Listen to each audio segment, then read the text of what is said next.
You paid estimated taxes exactly like last year. Your CPA said you were good. But if your income crossed $150,000, you might be quietly racking up an underpayment penalty right now. Here's the IRS trap most physician and dental practice owners miss. The standard safe harbor rule says you avoid penalty if you pay either 100% of last year's total tax or 90% of this year's projected tax, whichever is lower.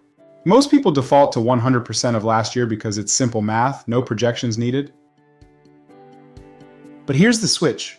If your prior year adjusted gross income, that's your AGI, total income minus deductions, was over $150,000, the safe harbor jumps from 100% to 110% of last year's tax. $75,000 if you file married filing separately. Most physician practice owners cross that line without realizing the rule changed on them.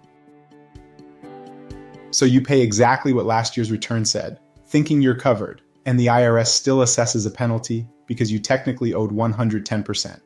A lot of quarterly schedules handed out in January don't get reevaluated mid-year, and that gap adds up. The fix: if you've been paying at the 100% level and just realized you're in 110% territory, you can catch up at the June 15th Q2 deadline and the September 15th Q3 deadline to minimize exposure.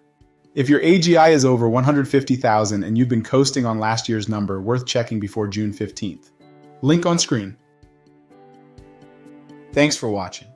We're here when you're ready.